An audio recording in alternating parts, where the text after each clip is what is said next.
Yang pertama kita tantang, Gibran punya ini atau tidak? Saya hakul yakin 99% yakin dia nggak punya. Dia nggak punya. Subscribe to my channel.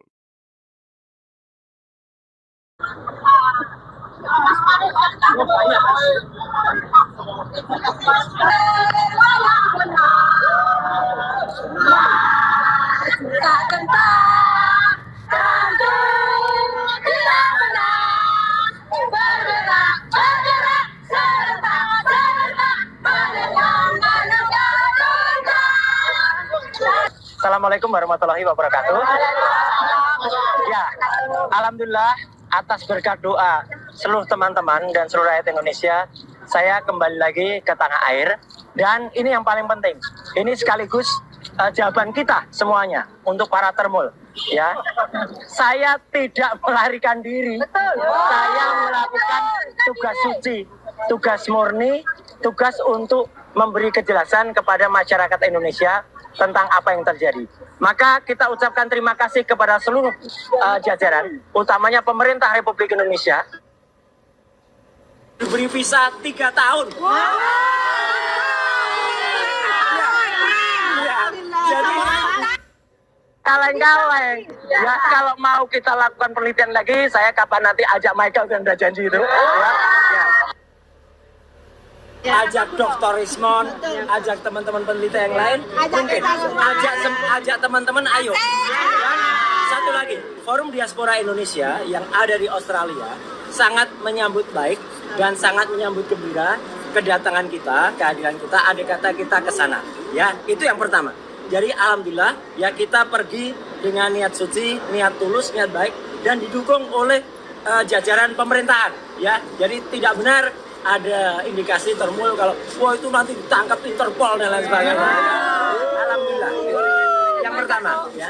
Jadi yang pertama itu. Yang kedua adalah kita berangkat ke sana untuk kemudian saya kemarin yang melakukan diskusi ilmiah dan bedah buku Jokowi's White Paper yang diselenggarakan di Yaguna Community Park. Ya, itu adalah sebuah tempat yang sangat terhormat di Sydney yang biasanya digunakan untuk diskusi, digunakan untuk tempat dakwah, digunakan untuk tempat penelitian dan lain sebagainya. Ya, jadi itu dilakukan ya. Dan ini yang paling penting. Memang panitia yang ada di sana ya itu memang baru berani mengumumkan acara itu pada hari Sabtu setelah saya landing. Brosur semua flyer sudah disiapkan. Tetapi memang belum berani memutuskan karena ya siapa tahu. Kita kan tidak bisa mengetahui apakah ada kuasa Allah dan lain sebagainya, ya kan? Tahun 2018, orang namanya Gibran Raka Buming Raka itu pernah datang bersama Selvi Ananda, bersama Jan Etes, dan dia mengatakan dari mulutnya Gibran sendiri, saya pernah ada di situ tuh dia menunjuk gedung namanya gedung Insers ya, bekas gedung Insers, dan dia mengatakan saya hanya 6 bulan di situ dan tidak selesai. Saya ulangi, Gibran sendiri mengatakan saya hanya 6 bulan di situ dan tidak selesai. Ya, itu kita pegang. Apakah kita hanya percaya itu saja? Enggak. Saya terus terang harus melakukan verifikasi. Oleh karena itu, saya kemudian mendatangi bekas gedung yang ada di tengah kota Sydney itu, yang dekat Chinatown. Itu bekas gedung yang dulu digunakan tahun 2000-an ya untuk yang namanya Insers. Gedung itu sekarang telah menjadi 187 Thomas Street ya, telah digunakan untuk perkantoran yang lain. Jadi kita memang tidak mungkin mendapatkan apa-apa karena penyewanya juga sudah baru. Jadi kita tidak mungkin mendapatkan keterangan apapun dari gedung itu. Ya, karena memang penyewanya sudah baru. Tapi saya tidak berhenti di situ. Saya kemudian mengunjungi kampus UTS Insers. Memang benar pada video pertama yang saya sampaikan, ya, kami tidak masuk karena hari Minggu. Kalau kami masuk hari Minggu sama saja dengan kami masuk ke gedung yang kosong kan. Jadi kita hanya foto-foto di luar, maka kita bikin konten di luar. Jadi kalau sekali lagi kalau ini ada orang mengatakan itu nggak masuk hanya di luar, memang hari Minggu kami nggak masuk. Nah ini hari Seninnya ini yang paling penting. Hari Senin, alhamdulillahnya, sebelum hari Senin, kami bertemu dengan 5 orang lulusan dari Insers. Lulusan tahun berapa? 2005-2006. Jadi pas betul dengan waktunya Gibran. Ya, kita ngobrol dan itu sudah ada di konten, sudah saya bocorkan. dan mereka sama sekali tidak pernah melihat apalagi mengenal yang namanya Gibran. Ya. Insert waktu itu hanya sekitar 200 orangan yang ada, dan dari Indonesia cukup banyak. Tidak ada satu, dan orang Indonesia selalu berkelompok. Tidak ada pernah muncul sosok yang namanya Gibran itu. Insert waktu itu hanya English short course, hanya English course.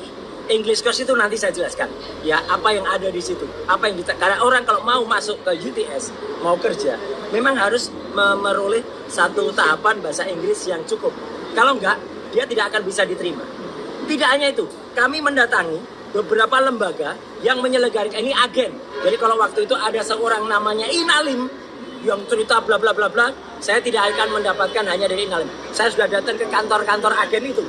Ya, yaitu yang namanya ada DK, ada namanya TAFE Internasional ya. Semua kami datangi.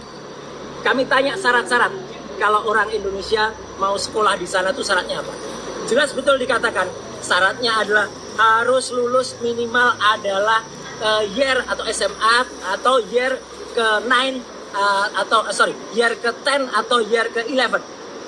Jadi hanya lulus kalau bisa dia masuk itu kalau dia sekolah kelas 9 atau kelas 10 atau kelas 11. Di bawah itu ya, kelas 10 dan kelas 11 ya, year 10 or year 11. Kalau dikatakan oleh Ses Dikmenjur ya, yang waktu saya datangi, Bang Michael datangi, Pak Dr. Rismond datangi, Bu Menu datangi, kemudian ada Bu Kurnia datangi, dan juga satu lawyer kita yang mengatakan kalau dia hanya kelas 9 berarti dia tidak pernah bisa diterima untuk masuk ke situ. Apalagi dengan pernyataan Pak Iksan bahwa dia hanya 6 bulan. Tidak mungkin seorang yang hanya 6 bulan itu masuk. Karena untuk masuk ke sekolah-sekolah ini saja, ke lembaga-lembaga ini, itu minimal syaratnya adalah kelas 11 ya atau kelas 10.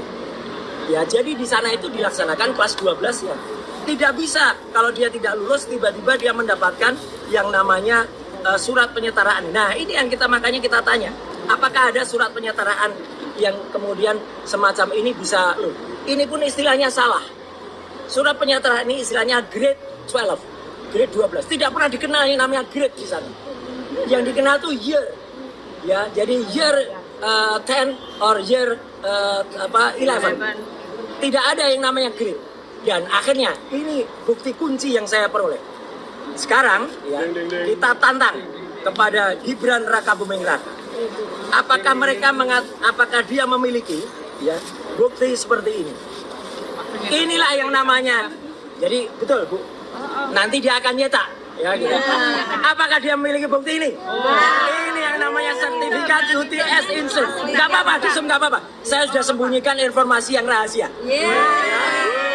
Selain nama saya kan ada kode yang saya sembunyikan. Jadi kalau dia meniru ini seperti yang dilakukan oleh bapaknya, ya itu akan ketahuan. Kelima teman yang lulusan dari Insert itu semuanya memiliki bukti ini. Ya silakan. Ya. Temennya nggak ada, tidak dikenal. Mereka semuanya tidak mengenal yang namanya Gibran. Ya, dan di sini ini pun ada nilainya. Nggak apa-apa, disut nggak apa-apa. Ini sudah saya sembunyikan informasinya, termasuk namanya saya. Ya, termasuk namanya saya. Ya, jadi ini nilainya C. Jadi kenapa ada nilai C? Nilainya tuh macam-macam. Nih, ada nilai-nilai yang ada. Ini English course. Iya, sertifikat. Jadi sebenarnya dia untuk memperoleh namanya ranking 9 atau ranking 10. Dan disinilah rankingnya. Di situ di bawahnya ada nilai. A itu artinya apa? B, C. Itu minimal yang bisa dapat. Kalau D, dia namanya fail. D itu nggak lulus. Ya. D itu nggak lulus. Ya. Nah, jadi cuma sebentar kok. Ini paling penting. Yang jelas teman-teman semua, sekarang kita tantang. Ada dua hal yang harus kita lakukan. Yang pertama kita tantang, Gibran punya ini atau tidak? Saya hakul yakin 99% yakin dia nggak punya. Dia nggak punya. Kalau alasannya hilang, bisa dapat dari sana sebenarnya. Kalau ada. Dan yang kedua yang kita tantang adalah kita desak Kementerian Pendidikan Dasar Menengah untuk mencabut surat ini. Karena tidak mungkin ada surat ini kalau dia tidak punya sertifikat.